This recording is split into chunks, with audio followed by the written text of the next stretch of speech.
Good morning, everyone. I'd like to welcome you to the February 14th, 2024 meeting of the License and Variance Board.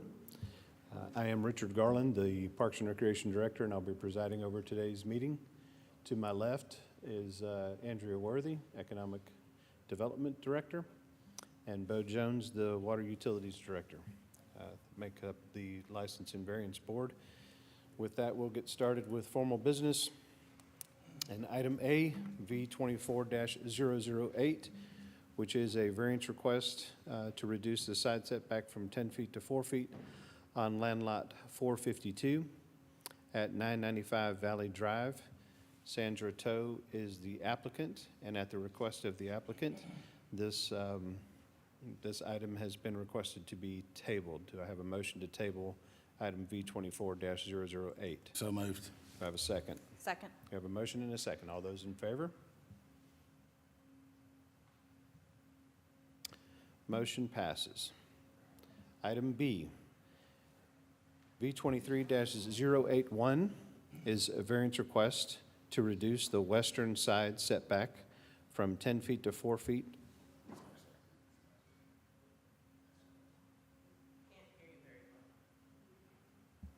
Is that better? Tell me when it gets better.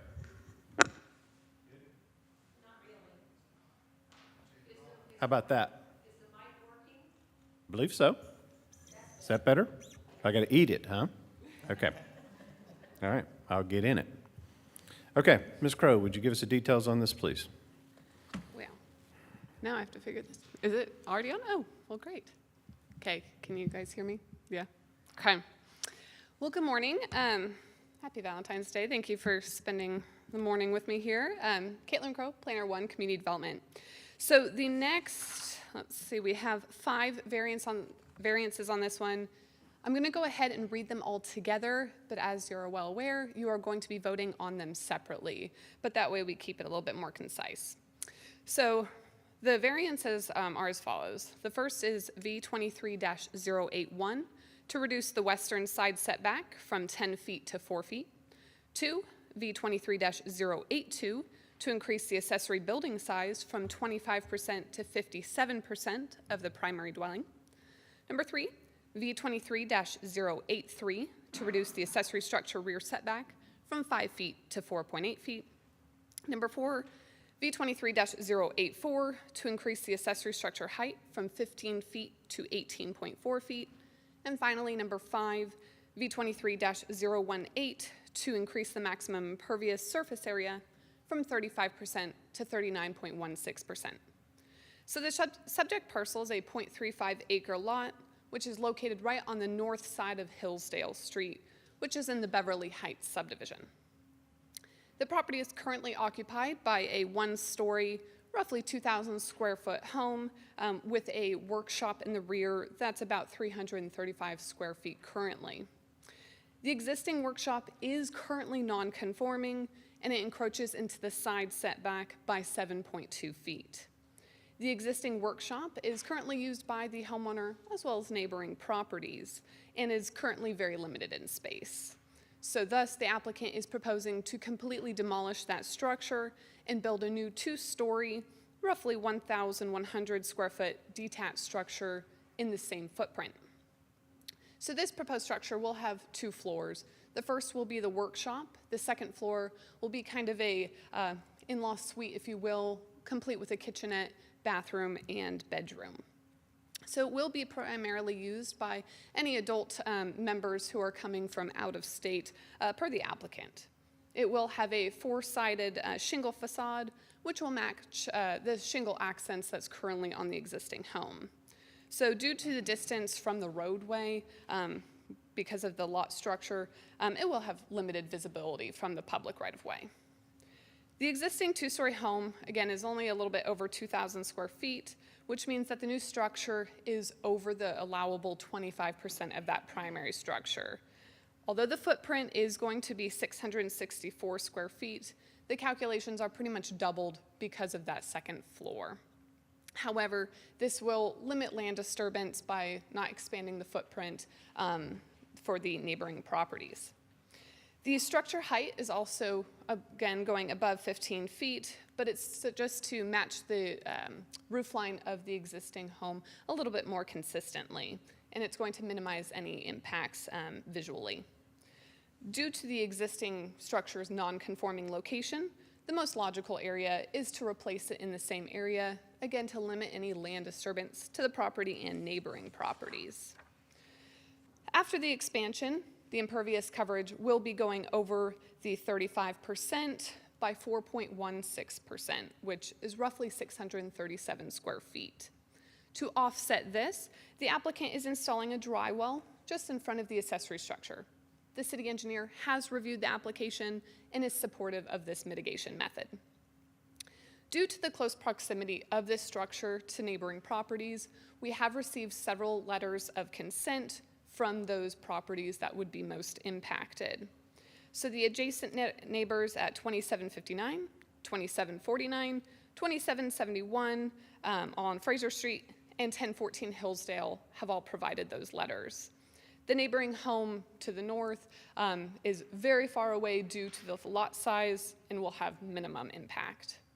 So after reviewing the variance application, staff is supportive of all of the requests and recommends approval with the following 7 conditions. Number 1 is our standard condition. Approval of the requested variances is conditioned upon substantial compliance with the mitigation plan and elevations submitted with the variance application. Number 2, gutters and downspouts will be installed to divert stormwater away from adjacent properties. Number 3, a stormwater inspection and maintenance agreement shall be completed and recorded with the Cobb County Superior Court and an as-built certification statement submitted to community development prior to completion of the building permit. Number 4, any wall within 3.1 feet of the property line shall be fire rated with a maximum of 25% openings in each wall. Number 5, all bedroom windows must have the minimum required egress of 5.7 square feet with the window in the open position. Number 6, the proposed accessory structure shall not be rented or occupied for gain. Number 7, these conditions shall run in perpetuity with the property and as such are applicable to any future owner. And with that, I can answer any questions. Yes, I have a question, Caitlin. Variance 23-108, it is related to the height of the building, going from what to what? I think our agenda might be, It's actually 84. It's Yeah. the one before that, Okay. is the height, and it is going from 15 feet to 18.4 feet. Correct. 108 is regarding the impervious surface Right. area got setback. it, Yeah. okay. And I do have City Engineer Mark Wolf here as well, if you do have any questions specifically about the mitigation.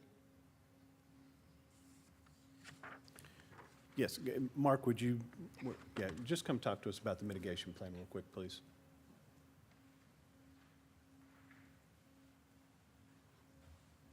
Mark Wolf, City Engineer. This mitigation plan, I believe they were using dry wells to capture runoff from rooftops and infiltrate that into the ground. So that is a standard mitigation technique that we allow, and that's to mitigate the increase in impervious. Thank you. You've had an opportunity to review it, and you feel like this is a sufficient plan for this property? Yes, it's been designed and sized correctly for the square footage. Thank you. Any other questions? All right. Let's see, we are looking for Miss Leslie Dean. Is she present? Good morning, thank you. If you would state your name and address, please. Leslie Dean, 1015 Hillsdale Street, Smyrna, Georgia. Is there anything you'd like to add to what Ms. Crow submitted? No, just thank you very much for all of the help, and I'm here to answer any questions, and also I have a contractor here that has reviewed all the plans that can help. Okay.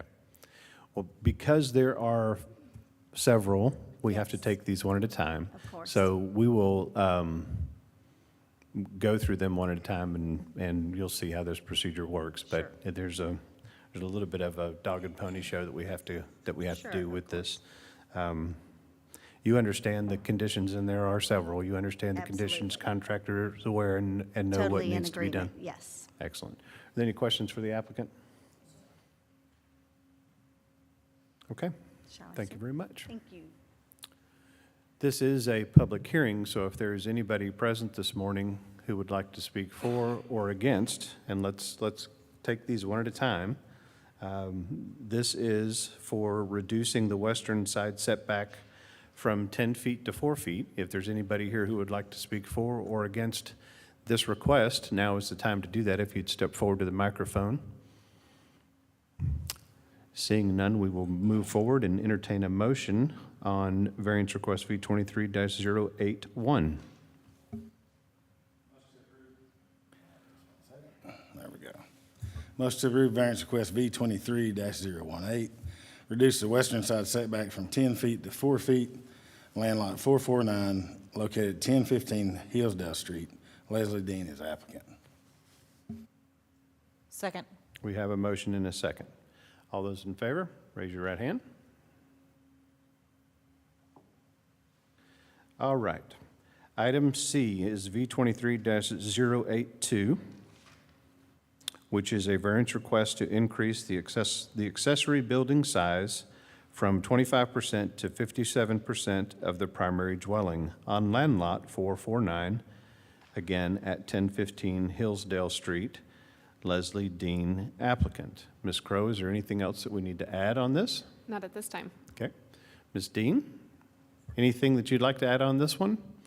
Okay. Any questions for either Ms. Crowe or Ms. Dean on this request? This is a public hearing. If anyone would like to speak for or against variance request V23-082, increase the accessory building size from 25 to 57%, now would be the time to do so. Step forward to the microphone. Seeing none, we'll entertain a motion. Motion to approve V23-082, a variance request to increase the accessory building size from 25% to 57% of the primary dwelling. Land lot 449 at 1015 Hillsdale Street. Applicant Leslie Dean. Second. We have a motion and a second. All those in favor, please raise your right hand. Thank you very much. Motion passes. Item D is variance request V23-083. Reduce the accessory structure rear setback from 5 feet to 4.8 feet on land lot 449, 1015 Hillsdale Street. Leslie Dean, applicant. Ms. Crowe, is there anything else that we need to add on this? No, there's not. Any questions for Ms. Crowe? Ms. Dean, anything you'd like to add on this one? Any questions for Ms. Dean? This is a public hearing. If there's anybody present who'd like to speak for or against variance request V23-083, reduce the accessory structure rear setback from 5 feet to 4.8 feet, please step forward to the microphone at this time. Seeing none, we'll entertain a motion. Motion to approve variance request V23-083, reduce the accessory structure in the rear, from rear setback 5 feet to 4.8 feet, land lot 449, located 1015 Hillsdale Street. Leslie Dean is applicant. Second. We have a motion and a second. All those in favor, please raise your right hand. Motion passes. Item E is variance request, make sure that I get it right, V23-084, to increase the accessory structure height from 15 feet to 18.4 feet at land lot 449 at 1015 Hillsdale Street. Leslie Dean. Ms. Crowe, anything that you'd like to add on this one? No. Okay, any questions for Ms. Crowe? Ms. Dean? Good. Any questions for Ms. Dean on this request? Okay. I'll entertain a motion on variance request, and I'll read it, and you guys, since you don't have it in front of you, I'll read this one. V23-084, to increase the structure height from 15 feet to 18.4 feet at land lot 449, 1015 Hillsdale Street. Leslie Dean, applicant. So motion. Second. We have a motion and a second. All those in favor, please raise your right hand. Motion passes. Item F is the last variance request in this set. I believe that's the same one.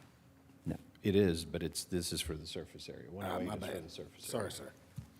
V23-108 to increase the maximum impervious surface area from 35% to 39.16% on land lot 449 at 1015 Hillsdale Street.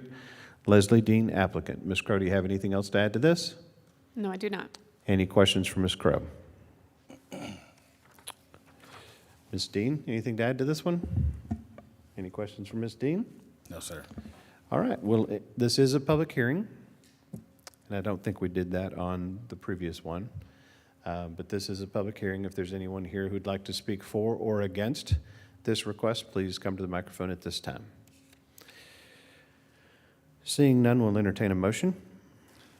Motion to approve variance request V23-108, increase the maximum impervious surface area from 35% to 39.16%. Land lot 449 located 1015 Hillsdale Street. Again, Leslie Dean is applicant. Second. We have a motion and a second. All those in favor, please raise your right hand. Motion passes.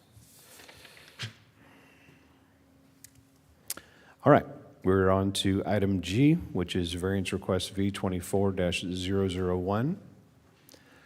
Allow new construction on lot of record below minimum requirements on land lot 452 at 3220 Ridgecrest Road. Jordan Denny is the applicant, and there are two requests on this lot as well.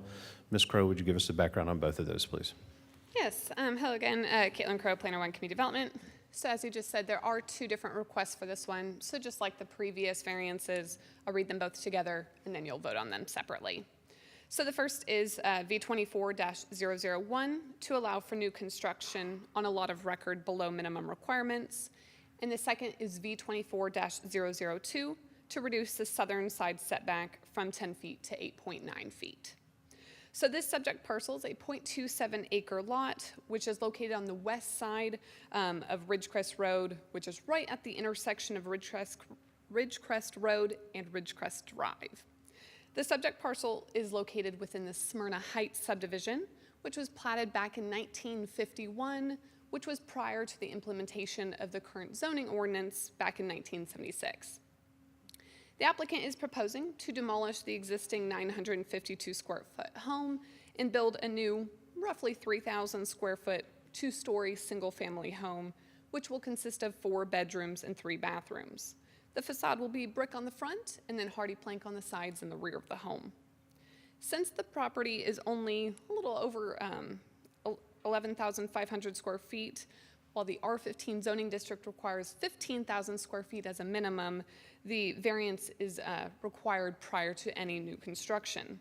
Since the subject property, again, was platted back in 1951, the hardship is not self-created.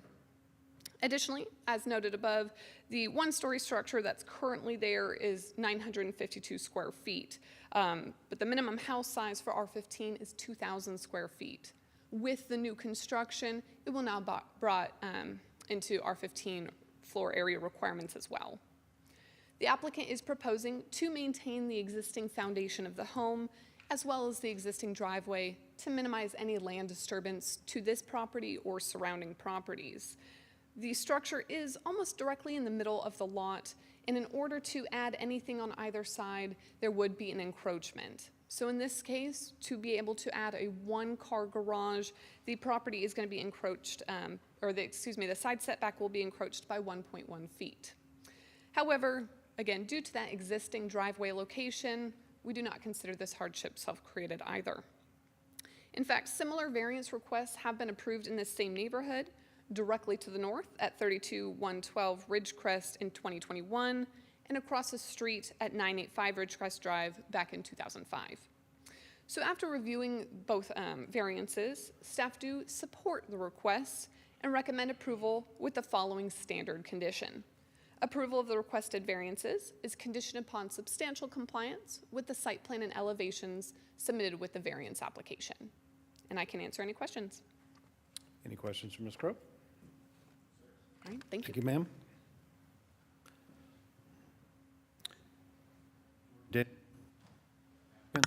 If you'd come forward, please, sir. If you would, state your name and address for the record. I'm Jordan Deeney, address 3220 Ridgecrest Road. Thank you very much. Yep. Anything you'd like to add to what Ms. Crowe submitted? I think Caitlin said it all pretty well, so, She does a really good job at that. yeah. Any questions for Mr. Deeney? Thank you very much. Okay. We are dealing with variance requests. I wouldn't go too far, just in case. Mr. Deeney? Oh, sorry. You want me to stay up here? You don't have to stand, but if you'll just sit right there. We're going to go through both of them, so if you'll just stay close, just in case something comes up in the second one, maybe you won't have to walk as far. Unless you want to get your steps in, we'll let you do that too. We're all for good health up here. All right, this is a public hearing for variance request V24-001 to allow new construction on lot of record below minimum requirements. If there's anyone here who would like to speak for or against this request, please do so at this time by coming to the microphone.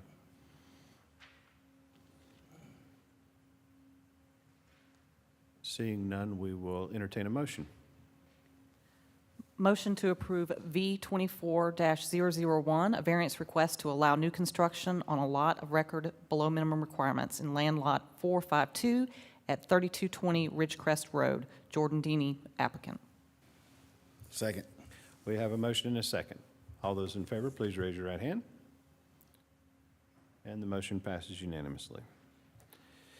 Item H is variance request V24-002, reduce the southern side setback from 10 feet to 8.9 feet on land lot 452 at 3220 Ridgecrest Road. Jordan Deeney, applicant.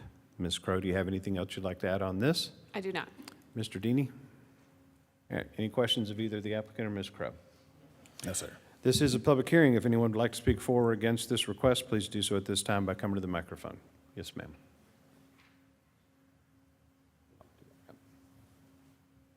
All right. Seeing none, but before we entertain a motion, Mr. Deeney, you understand the conditions that have been placed on both of these variances? Yes. That you'll substantially complete them based on what you've submitted? Okay, thank you. I was about to get in trouble. I'm glad you clarified that one. All right. We will entertain a motion on this request. Motion to approve variance request V24-002, reduce the southern side setback from 10 feet to 8.9 feet, land lot 452, located at 3220 Ridgecrest Road. Jordan Deeney as applicant. Second. We have a motion and a second. All those in favor, please raise your right hand. Motion passes. Item I is variance request V24-003. Increase the maximum impervious surface area from 45% to 61% on land lot 382 at 728 Park Manor Drive. Joel Powell, applicant. Ms. Crowe, background, please. Yes, absolutely. So again, Caitlin Crowe, Planner 1 Community Development. So as you just read out loud, the variance is V24-003 to increase the maximum impervious surface area from 45% to 61%. So this subject parcel is a 0.11 acre lot located on the south side of Park Manor Drive, which is in the Sherwood Park subdivision. So a pool permit was issued on the property back in March of 2023 with the stipulation that the land sale with the neighboring property at 732 Park Manor Drive, as shown on the approved plans, would be completed and the property replatted prior to the final inspections being performed. However, rather than purchasing the neighboring property or the neighboring land of the property, the applicant has chosen to submit a variance application and a subsequent mitigation plan to increase the impervious surface area within the property. So the subject property is currently occupied by a little over 2,800 square foot single family home, as well as the newly constructed 658 square foot swimming pool. After the addition of the pool to the property and an accompanying retaining wall, the impervious surface area did increase over 16% of the allowable 45%. The pool has been under construction for nearly a year, so the applicant is proposing to retain it in its current form and location. To offset this increase, the applicant is implementing an infiltration/retention system between the swimming pool and retention wall in the rear yard. The city engineer, Mark Wolf, has reviewed the application and is supportive of the proposed mitigation method. We do require 2 extra stipulations, which I'll read at the end, in order to make that support. Similar variances have been approved throughout the city when an appropriate mitigation method has been proposed. So after reviewing the variance application, staff does support the request and recommends approval with the following 3 conditions. The first is our standard condition. Approval of the requested variance is conditioned upon substantial compliance with the mitigation plans submitted with the variance application. Number 2, a private drainage easement shall be completed and recorded with the Cobb County Superior Court prior to completion of the pool permit. And number 3, a stormwater inspection and maintenance agreement shall be completed and recorded with the Cobb County Superior Court, and an as-built certification statement submitted to community development prior to completion of the pool permit. And with that, I can answer any questions. Any questions for Ms. Grubb? Caitlin, you're saying the variance is being applied for due to the not selling the property next door? Correct. So because that deal was never made, they now are having to get the variance to solve it within the existing property lines. Thank you. Okay. And No yes, I do questions? have Mark Thank- Wolf here as well Yeah, to answer that's- any questions about the He's mitigation. next. Thank you. Mark, would you step forward and just talk about the mitigation plan, please? Mark Wolf, city engineer. I have reviewed the submitted mitigation plan, and it is in compliance with the city standards. If the applicant's engineer is here and is able to speak to it, they can explain exactly how it works, but it does not, it's not designed in a way where it would impact any downstream properties adversely, and it is sized correctly and will treat the required extra impervious surface. Thank you, sir. Any questions for Mr. Wolf? Thank you, sir.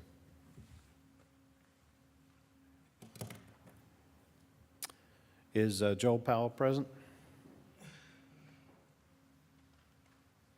Good afternoon, sir. Welcome. Could you please state your name for the record? Joel Powell, 1152 Bank Street. All right. Caitlin did a fantastic job describing the challenges associated with the project that we have. The property next door changed hands during the process of the construction, which kind of created some issues with that. But we've got a mitigation plan that will satisfy the site, and I have Sean Murphy, who designed it, here to speak to any of the specifics associated with that. I also have the homeowner here, but if there's any questions for me, I'd be glad to answer them. Any questions? Any questions for Sean? Yeah, I would like to have Sean explain the mitigation plan, please. Hi, Sean Murphy, registered landscape architect, Georgia. Could you tell us about the design that you've put together for this to mitigate the stormwater, please, sir? Yes, sir. As you can see, the pool, basically, the site as it was when we were brought in was already at the maximum impervious. So adding the pool took us over the 45%. And before I talk about the specific detail of the pool, I want to just talk about a subject matter of the pool itself. The way that our ordinance is interpreted, the city considers a pool surface to be impervious. But the reality is a swimming pool surface will hold water in a rain event. And if you've ever seen a swimming pool, most of us have, it's got a tile band around it. And over time, that water level drops as water evaporates. And every few weeks, somebody has to add water to it. If it rains, it will actually, the amount of water in the pool will increase, and it goes out of an overflow orifice, usually 1.5 inches or 2 inches. So essentially, a pool actually acts a lot like a detention pond. But we're still required to design as if that pool is impervious. So what we did is we did a calculation based on the swimming pool surface as well as the deck area, and proposed a B&P infiltration trench in the landscape space that we created between the retaining wall and the edge of the swimming pool. That way, any water that runs off of the swimming pool, including from the drain itself, which will be directed into that trench, but the surface water on the deck is really the only thing that's going to run off, all runs into that 5-foot landscape strip around the pool and into a gravel infiltration trench that we've put into that 5-foot landscape space. All of the water on this property flows to, I don't remember which direction it is, but it's to the house to the rear, is the only house that would be potentially impacted. And by installing this trench, we feel that we've more than compensated for that impervious based on our engineering calculations. Thank you. Any questions? Thank you, sir. Thank you. Any further questions for Mr. Powell? Okay.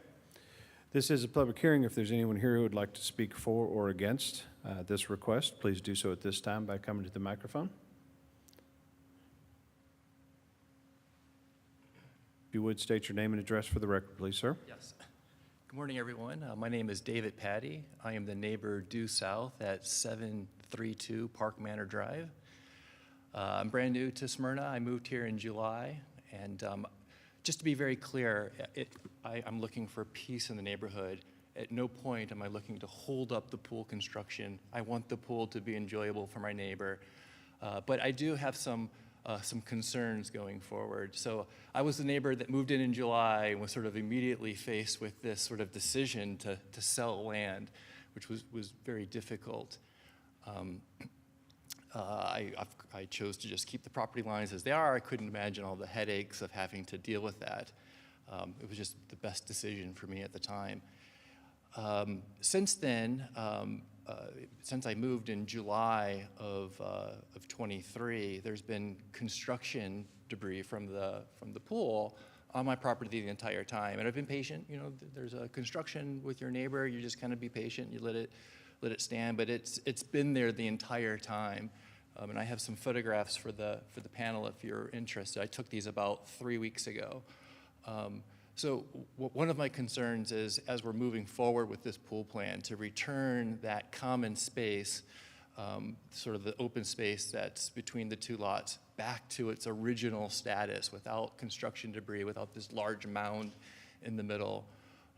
The other concern that I have, and I've reviewed the variance board 1400 through 1405 pretty carefully, and it does seem like the timing of asking for the variance, after some of this construction already began seems a little out of sorts. But again, my goal is not to in any way hold up the pool. In fact, I'm hoping that the pool is an enjoyable space, and I don't want that to not happen. But I should note, when I got this letter from Fairbanks Construction, it did not include the mitigation plan. I only received the mitigation plan from Ms. Crow about 4 or 5 days ago. So imagine my shoes. I'm a new neighbor. I don't sell the land. All of a sudden, I get this letter about going for a variance. I don't see the mitigation plan. So it was just a very anxiety-ridden period. Sure. So again, I'm just asking the board to consider my property, that it gets returned to its regular status, that truly there isn't going to be any runoff water concerns, which it sounds like you guys have a good plan in place. And again, just want to be heard.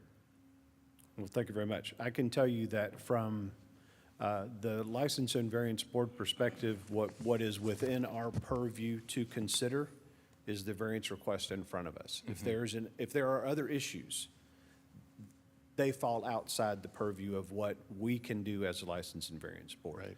Right. I think that the Director of Community Development, who's in the room, can speak to the frequency with which we deal with situations where permitting happens after activity begins. It's not uncommon. I won't say that it's common, but it's not uncommon, and that's part of the reason why we have marshals that patrol the city and look for these things, and it's an avenue by which citizens like you can reach out to community development to say, there's something happening here that, and to give us some patrolling that's happening in the neighborhood. I'm glad that you feel like the mitigation plan that's been put together is a solid plan as far as stormwater. We've got Mr. Wolf saying that he feels like it's a solid plan put together. Mr. Murphy is a very established and well-respected landscape architect in the area. I'm sure that he's put together a fantastic plan for this. So I don't see any issues with what's being presented, but the other concerns that you have are really not things that we as a board can resolve today and in this meeting, and really don't bear any weight on our ability to make a decision on this request. Not saying they're not valid, but I don't know that we're going to be able to resolve that this morning. So I would encourage you to maybe have a conversation with Rusty as we conclude and see what other course of actions may be available to you through community development. He may be able to guide you in that, but from our standpoint, I don't see what we can do in that regard. Okay, so yes, so it is curious, how come the variance wasn't granted before construction started? May I, Chair? Sure. Mr. Petty, that's the reason I asked the question prior to. If the land at question was to be sold to the adjoining neighbor, then there was not a variance to be requested at that point. Yeah. So that's probably the reason the variance was requested after the fact. Yeah, but is the that seems reason like y'all's such a present stretch, today. right? You're banking on something that might happen versus something that happened. And as Richard said, as a board, we're only here to vote on the variance Yeah. in front of us. So, you know, the timing of it, I fully understand, but again, that's the reason why the variance has been requested today. But Again, I'm just trying to have you appreciate the situation that I'm in. So essentially, I was pressured to sell this land so it would be within specs, no variance required. But because I didn't, now there's a variance that's required. But in the meantime, this property that's in the sort of inner space, that's a mess right now, you guys can't do anything about. And that's where it really is hard. Now, I'm saying us as a license and variance board I can't do anything understand. about it. I'm not saying that and that's why I was encouraging you to maybe have a conversation with Yeah. Rusty afterwards, because there may be some things that we can help you with and provide some guidance on regarding that. We just can't do it as a board. And as Mr. Jones said, the timing of this is really, I mean, you know, that's not anything, we hear them as they come to us. We don't engage in the timing. That is handled through the Community Development Office, and these guys do a great job with these things. And as this did, when it became apparent that the land was not going to be sold, which is obviously your right to not do so, then a variance was going to be required, and the proper steps were taken at that point. Yeah, and I should also note that the mitigation plan, although it looks solid, you know, I didn't get that until 4 days ago from Ms. Crow. So not the greatest communication strategy from, I mean, the letter should have had that in there. And I don't know when you all received it. Yeah. If you want to speak to that, you're welcome to do so. I'm not sure. Yeah, so as part of the notification, we do hope that the neighbors do include that. It's required to put the date and time of it. So unfortunately, we do hope that it's included. I believe, Rusty, do you have something you'd like to add as well? The letter is specifically a notification that there is a public hearing for the opportunity to have these discussions in the public hearing. As part of the application, they include the documents and stuff in there as that, but the intent of the letter is to notify the surrounding public of the hearing. All the information is available via, you know, FOIA requests, open records requests. We provide those things. To try to address Mr. Patty's comments with respect to the process moving forward, I think once we get to the point of settling the issue with respect to the variance, mitigation plan is supported, the permit will be updated with the requirements for the mitigation plan. That'll then allow the applicant to go ahead and implement that mitigation plan, install all the parts that are associated with it. I know the pool for the most part is done. There's some decking issue and other issues that need to be finished out, along with the mitigation issues in the retaining wall. So at that point, once he completes that stuff and puts in the decking, puts in the infiltration pit in the wall, staff will go back out there from community development, from engineering, will go back out there, inspect that the infiltration pit was installed according to the design professional's design, and get an as-built certification of that. then we'll inspect the decking and all the other final components of the pool to make sure there's an appropriate fence and gate and latch and all the things that the building code side requires of that.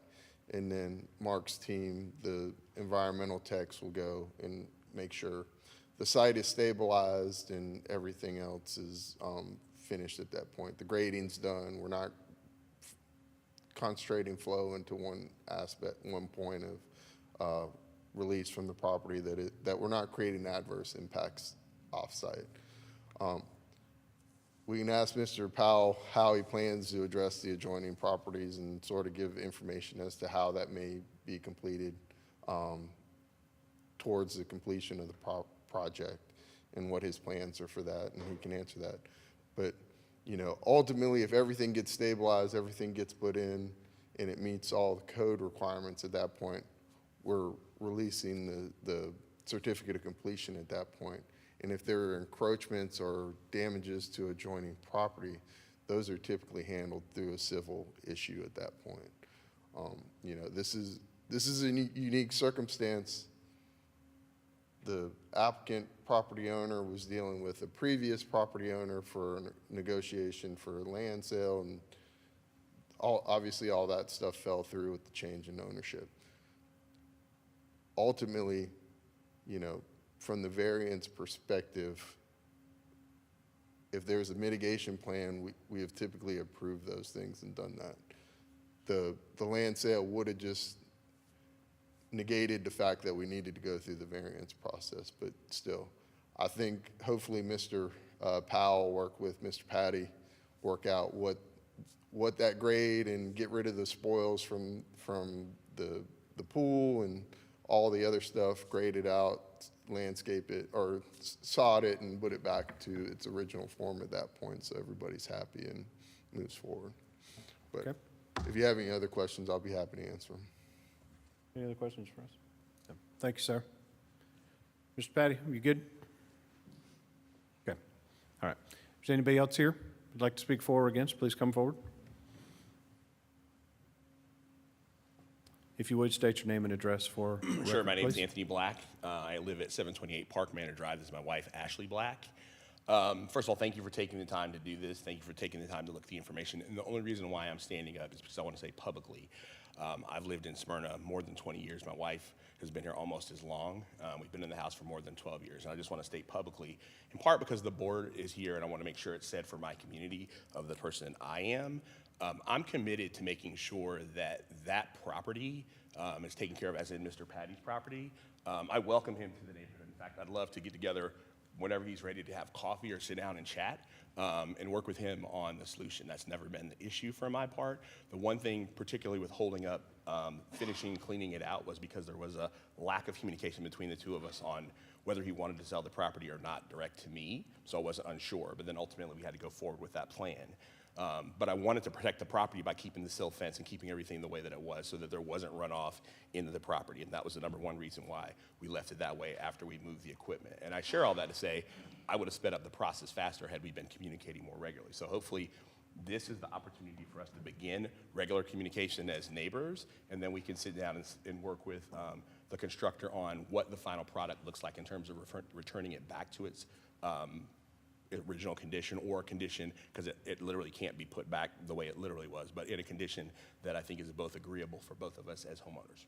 But I just wanted to say that for the record, for the board to be able to hear that and to say that publicly as well. Thank you. Any questions? All right. Thank you very much. Thank you. Anyone else?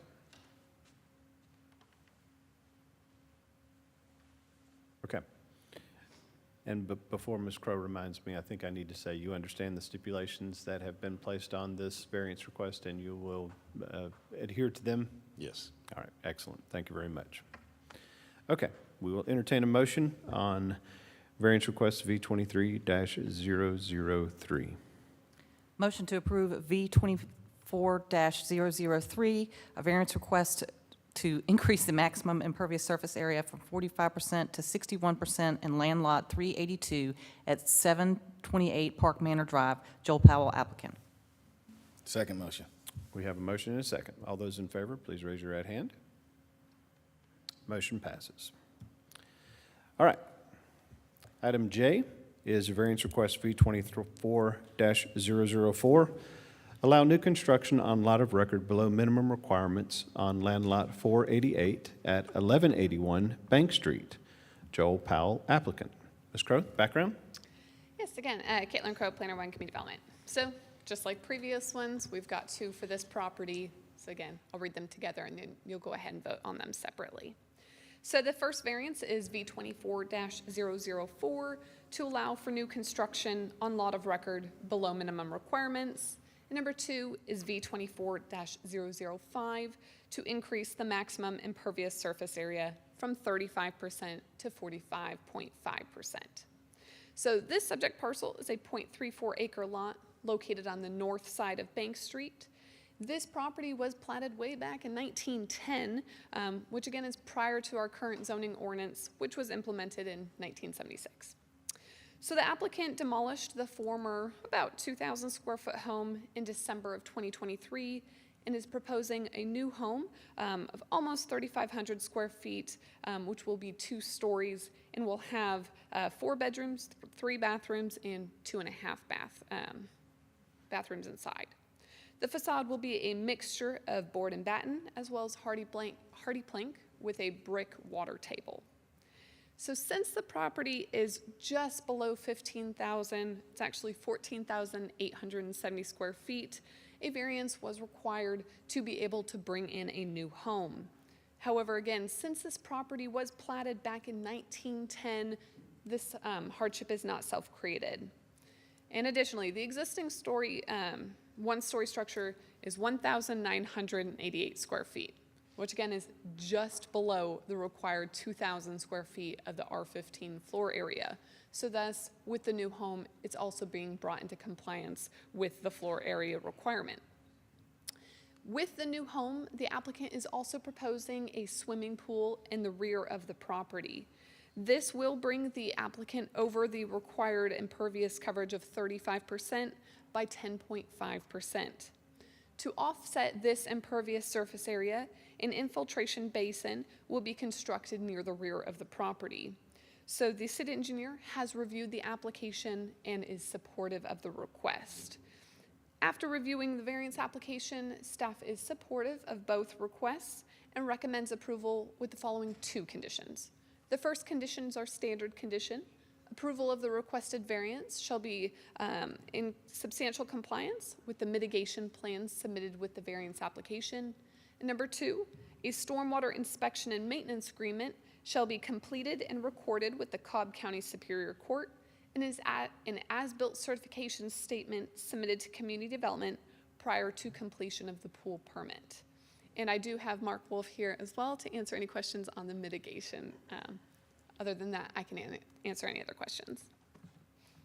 Do we have any questions for Ms. Crowe? All right, thank you. Mr. Wolf, would you come please explain the mitigation system, please? Again, Mark Wolf, city engineer. Yes, I've reviewed the mitigation plan. It is an infiltration basin in the northwest corner of the property. It's receiving drainage from some of the rooftop, some of the yard, and again, it meets the design criteria and standards for the increased impervious surface. Any questions for Mr. Wolf? Thank you, sir. Mr. Powell, Yes, sir. any comments you'd like to add to what Ms. Crowe submitted for this request? Maybe a couple. First, Joel Powell, 1152 Bank Street, 21 years now at 1152 Bank Street. 51 years now in Smyrna. It's my 51st year in Smyrna as of yesterday. The 1181 Bank Street has been vacant since I moved there. My buddy Joe Bland passed away last year, and he told me that when he moved in the early 90s, he hadn't seen the owner more than a handful of times in this property. Fortunately for us, a family came along, the Cottrells, they purchased the house, and we demolished it last fall, as Ms. Crowe stated. The house is, the lot is non-conforming because of the overlays, and this family is a growing family, wants to build fantastic house and a pool. I've built several houses on the street, a house immediately next door, at least 3 houses across the street. So I'm very familiar with the area. We have an excellent mitigation plan designed by Mr. Murphy. As he stated earlier, the mitigation plan does not take into consideration the pool's ability to catch and hold the water for a moment, but that's a different discussion. If you guys have any questions for me, we've read and understand the stipulations provided, and we're in agreement that we will execute as presented. Can you repeat the last statement? I didn't understand your last statement. I understand the stipulations. That? Yes. The stipulations. I understand the stipulations that are provided, and we're in agreement to execute as presented. One more thing. The way we do it when we go for a variance, to make it easier on everybody, is we send out, timeliness is everything, and we send out a certified letter to the neighbors that it's required to go out to, so that we can record that we've done what we're supposed to do to notify the neighbors. In addition to that, I personally hand deliver and put in the mailbox. Sometimes I knock on the door. If they're outside, I'll talk to them, which that happened in the previous case with one neighbor.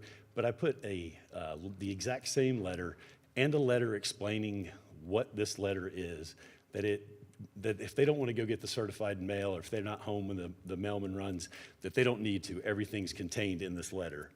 And on the front, I paperclip my business card, and handwritten note says, "Please contact me if you have any questions." As you guys know, these variance applications are pretty fluid. Not everything is always done 100% at the time of the deadline for the application, and we have a few days to get those answers into community development prior to their hard deadline.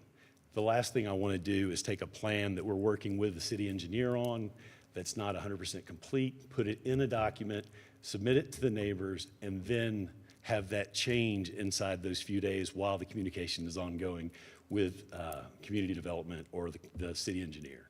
So it's not that we're trying to hide the plan in any way. It's just simply, it's not prudent to give a document that may change and then do it again. I guess going forward, when we have the final document, I'll make another trip and we'll drop off the final document. I was hopeful that in both situations, anybody that had any questions would just contact me, and I would be glad to send them everything, which I have done to the neighbors that have requested it from me. So there's been no attempt to withhold any information. I just want to be clear and go on the record with that. Thank you. Any other questions? I do have Sean Murphy here if you want to speak to the. Do you want to point out the difference in the lot sizes between the adjacent? Why don't you do it? I'm cottonmouth. Again, Sean Murphy, landscape architect, Georgia, and resident of Smyrna. One thing I wanted to be sure we pointed out was, if you drive down this street from the front, it looks like all the other lots. It's a fairly wide lot. There's big houses on this street. There's some really big houses on this street, including immediately to the left and across the street. But what you can't tell from driving down the street is that this particular lot and the lot to the right are actually shorter by a significant amount than almost every other lot on the street. And that therein really created the problem for this site. It should have probably not been zoned how it was zoned when the overlay was done. Because when they go in and do a zoning, most of you all know this, but they kind of look at the preponderance of what the lot sizes are in the neighborhood, and they say, okay, everything's going to be R15 because they're a certain size, or whatever. Well, in this case, this lot and the lot next to it were considerably smaller than the rest, but it was zoned accordingly to match the others in the neighborhood. So that really created kind of the problem that we face here. And just the house and the driveway itself basically maxed out the impervious. So there's really no way for them to put a swimming pool in here without going over the impervious, even if, and we couldn't even shrink the pool and meet the impervious requirement on this one. There's no way to do it without asking for the variance. And essentially, the lot immediately to the left and behind this property have a zoning that allows them to go up to 45%, whereas this lot can only go to 35%. So essentially, the applicant is asking to have what their neighbors already have. And to be able to build a pool on their lot is the only way possible. I will point out again, just like I said before, we've designed the infiltration basin in the from the front of the property would be the back left. It's the lowest point. That's where you generally have to put them. We've sized it to accommodate for the entire pool surface, even though that's really not going to flow into it in most cases. We've also, we'll capture some of the roof drain off the porch, and there's a planter and some strip drains and things like that across the deck, but everything from the pool surface should be going to this infiltration basin. So I would argue that it would be almost better than not having, if you didn't have the pool, if you just built the house, there would be a bunch of runoff that we won't have because we have this infiltration basin. Thank you, sir. That's it, thanks. Any questions for Ms. Murphy? All right. This is a public hearing. If anyone would like to speak for or against the request to build new construction on lot of record below minimum requirement on land lot 488, please do so by coming to the microphone.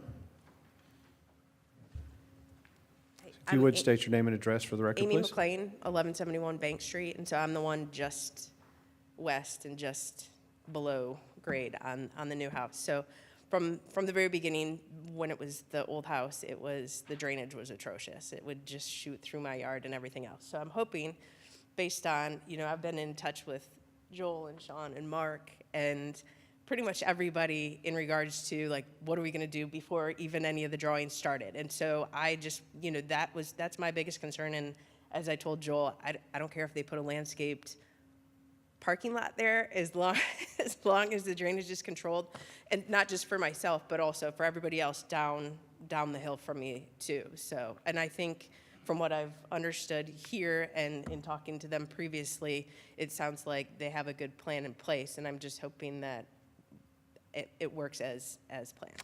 So, thank you. Thank you. Yes, ma'am. If you would state your name and address for the record, please. Felicia Jones, 2798 Hamby Street. So I'm directly to the rear of the property. Have not seen any plans. As Mr. Powell said, it seems like those plans are still ongoing. So would like to understand exactly what those plans will look like, because there is a decline. I'm sitting lower than that property. And with this additional 10.5%, that means that the property, the pool, will be closer to my property as well. So I'm not in agreement with this, not seeing any plans. It's not that I don't want them to build a house. Fully supportive of building the house. I understand that the ordinance was different when the original house was built. So not saying not to build the house, but build a house that is, the size of it fits within the allowable 35%. Okay, thank you very much. Good morning. Joan Stewart, 1191 Bank Street, so I'm the little house next to it. And I know there's lots of big houses on Bank Street, but there's still enough small ones. I'm delighted that there's going to be a house, because I've lived there 25 years and the house was abandoned. So I'm delighted to have neighbors and life there. So I'm not against the house, but I share the concern of the runoff and the drainage and having so much, because I'm one of the shorter lots too. And if there's not enough impervious, I do worry. And I'm surprised there's nobody here from Parkview Village, because they also have the drainage problem from the empty lot going down. So I think that's the big concern, not the house, although I wish it were more the size of the lot, but we haven't seen the plans, so we don't know.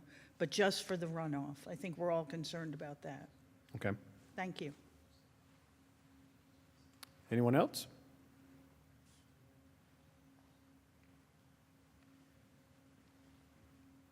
Hi, my name is Joan Martin. I live at 1191 Powder Spring Street, and I'm a little bit aware of the issues with building and catching the water.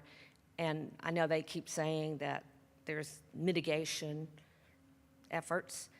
And I'd just like to ask if they considered a cistern, which is what we were made to do. Okay. Mr. Powell, Mr. Murphy, do you want to? We review most of the options when we decide what we're going to go with, and generally we select the item that will work, that we think that will work the best and the most cost-effective. A cistern possibly could work, but would be something that requires a lot of ongoing maintenance and would probably cost considerably more. All right. It just makes me wonder why we weren't given a similar option. Thank you. You're welcome. All right. Anyone else? Any other comments? Yeah, well, go ahead. We got somebody coming.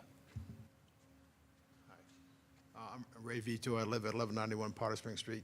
Just a simple question. It seems to me, maybe I have this numbers wrong, but what I heard, that the problem with the too much, land being covered by something impervious business would be solved if you just didn't build a swimming pool. Just don't build a pool, and it goes away. Unless I have that wrong, why isn't that the solution? Thank you, sir. Mr. Jones? Mark, this, go ahead. I'm gonna let everybody speak before I ask Mark a question. Okay. Yes, sir. Kevin Mitchell, 2798 Hamby Street. I'm Felicia Jones' husband. While the other home was still erected, on the facing where we live, on the right side, you could start to see a large, I guess you'd say divot, or the ground starting to sink on that side. And you can see it. It was there because we were the only ones who could see it from where we lived. Our neighbor Joan couldn't see it, and I don't know if Amy could see it from where she lived. You could start to see it, and I don't know if that's a land issue, if there's a sinkhole being developed underneath there. We have no idea. But because no one lived there, it wasn't addressed. We brought it up to the city a couple of years ago. They said it wasn't their issue. So I don't know if building a swimming pool in that area, because it's not flat, it's not flat. So whatever it's draining from the city, from Bank Street down, we're going to catch the drainage. And we don't know I don't know what's going to happen. And I haven't seen any plans. So it's just something that we needed to bring to this board's attention about that potential swimming pool being there, and if it will cause additional problems with that land. And if I could, and I think, and Mr. Wolf, you can come back up and address this if you'd like to, because I think there have been 2 or 3 different comments about that. But I think that's the effort that has been made with the mitigation plan is to the best of our ability, or their ability, not mine, to ensure that that's not a problem as construction is completed. Do you want to talk about that, please, before I get way out of my depth? Mark Wolf, city engineer. And I'm happy to meet with anyone about your property issues. If you have questions about a sinkhole, or if there's some infrastructure issues, I can come out there and look at it with you. And It's not on our property, it's where they're doing the construction. So I don't know if that's. Where the gulch used to run through there. okay, yeah, I can look at that and see if that's an issue or not. But yeah, so the requirements for mitigation when impervious is increased deal with water quality. So we're looking for water to be infiltrated as it would have been if that additional impervious surface were not being placed there. So in the case of a swimming pool, the reason the city considers a swimming pool as impervious, it's not allowing infiltration in that footprint where a swimming pool is being added. It is collecting the water, but it's not infiltrating into the ground, which is what we're trying to accomplish. So the mitigation plan in this case is a underground gravel-filled infiltration pit, which is a industry standard designed solution, and that is allowing that infiltration for that calculated amount of additional impervious. So there's some design that goes into it.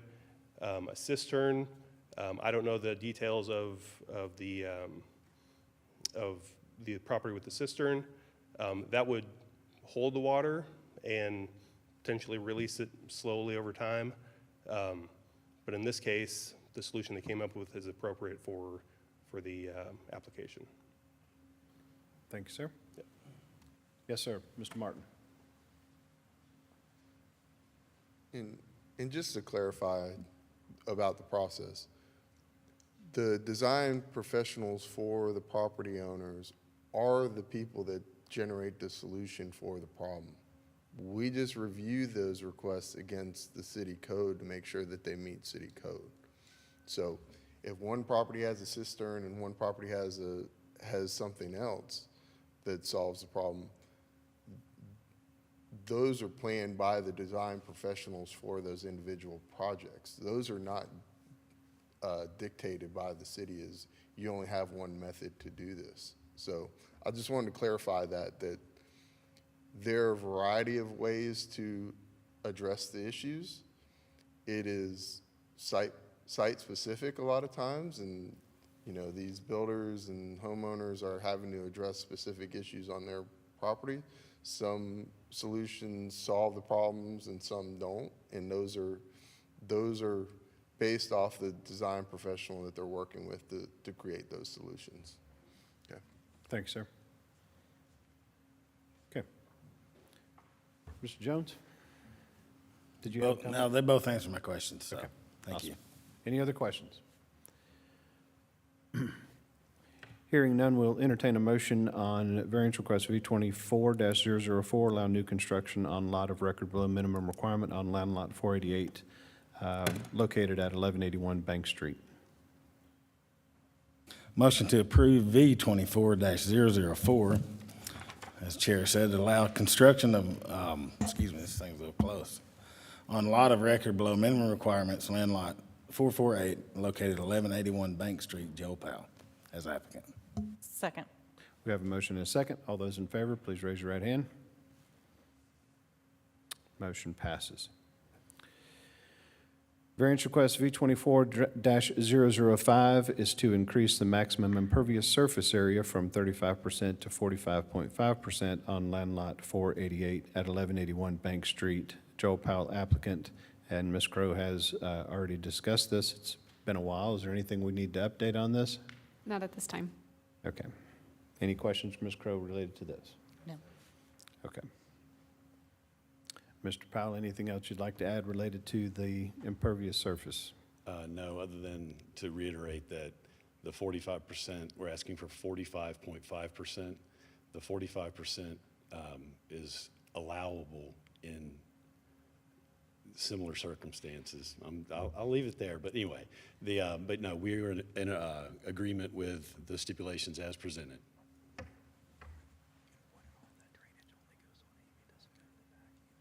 You might want to speak to that. Mr. Murphy? Just wanted to add one more point, try to address the neighbors' concerns.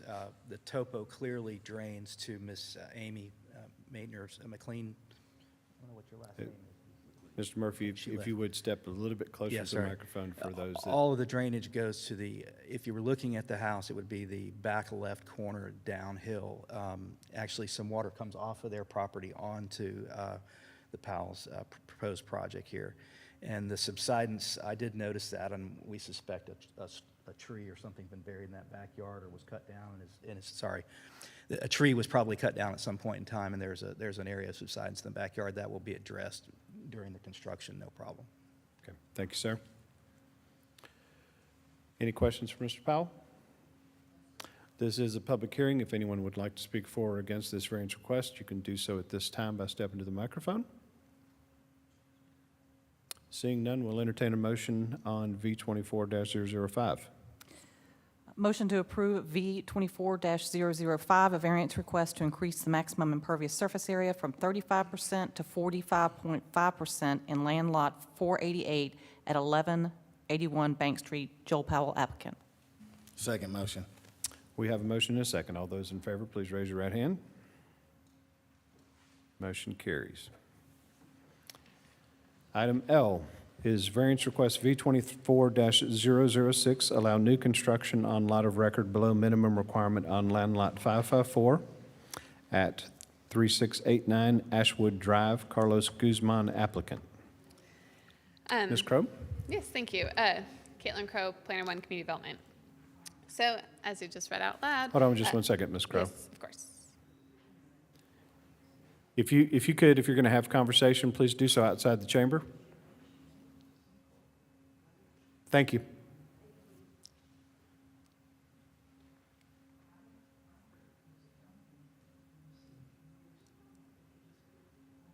Ms. Crowe? All right, thank you. So, yes, as you mentioned, this is V24-006 to allow new construction on a lot of record below minimum requirements. So this particular parcel is 0.29 acres, located on the north side of Ashwood Drive, which is right near the intersection of Ashwood Drive and Ashwood Court. The subject parcel is part of the Hickory Hills subdivision, which was platted back in 1956, which again was prior to our current zoning ordinance from 1976. So this subject property is 12,600 square feet, while again the R15 zoning requirement requires a minimum of 15,000 square feet. However, again, since this is an existing property of record, again, platted back in 1956, the hardship is not self-created.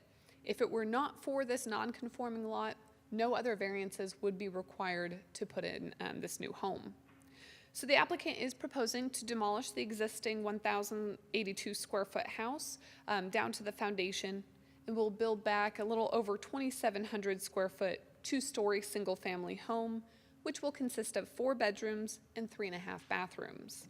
The facade will be a mixture of board and batten and hardy plank. The majority of the home will be rebuilt on that existing foundation and will be accessed off of the existing driveway and walkway. So, as mentioned, the existing 1-story home is 1,082 square feet. Again, this is below the minimum requirement of 2,000 square feet for R15 homes. With the new home, it will also be brought into compliance with the minimum 2,000 square feet. After reviewing this variance application, staff is supportive of the request and recommends approval with the standard condition. Approval of the requested variance shall be conditioned upon the development of the property in substantial compliance with the site plan and elevations submitted with the variance application. And I can answer any questions. All right. All right, thank you. Thank you very much. Mr. Guzman, you present? Thank you, sir. If you'd come forward.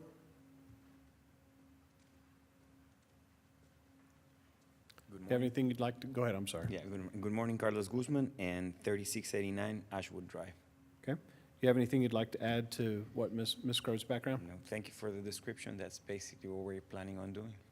Okay. Any questions for Mr. Guzman? Okay. Thank you very much, sir. My pleasure. Thank you. This is a public hearing. If there's anyone here who'd like to speak for or against variance request V24-006, please do so at this time by coming to the microphone. Seeing none, we'll entertain a motion. Motion to approve variance request V24-006, allow new construction on lot of record below minimum requirements, land lot 554, located at 3689 Ashwood Drive. Carlos Guzman as applicant. Second. Have a motion and a second. All those in favor, please raise your right hand. Motion passes. Item M is variance request V24-007, allow encroachment into the 75-foot impervious surface area setback on land lot 388 at 4561 Derby Lane. David Balzer, applicant. Ms. Crowe, the background on this, please. Yes, so our final item today, so Caitlin Crowe, Planner 1 Community Development. So this is variance V24-007 to allow encroachment into the 75-foot impervious surface area setback. The subject parcel is a 0.34 acre lot located on the north side of Derby Lane. There is an existing stream that runs through the north side of the property and continues on either side, both to the east and west. The applicant is proposing to rebuild the existing 392 square foot deck, which was constructed back with the house in 1987. Our stream buffer ordinance was not put into effect until 2005, so this is not a self-created hardship. No other variances would be required to rebuild this deck, as their existing impervious coverage is well below the required 35% of this zoning district. Since the stormwater ordinance does not take into account whether it's new or replaced coverage, the variance is required. Again, though, since this is already non-conforming, we do not consider this a self-created hardship. Since there is no additional land disturbing activity or runoff, because again, it's an existing deck, the city engineer has not required a mitigation plan to be able to support this variance. So after reviewing the variance application, staff does support the request and recommends approval with the following standard condition. Approval of the requested variance shall be conditioned upon substantial compliance with the site plan and elevations submitted with the variance application. And I can answer any questions. Questions for Ms. Crowe? All right, Thank you, ma'am. Mr. Balzer, are you present? Yes. Didn't want to assume. How you doing? You would state your name and address, please, sir. David Bowser, 1220 Kennestone Circle. All right. Anything you'd like to add to the background that Ms. Crowe provided?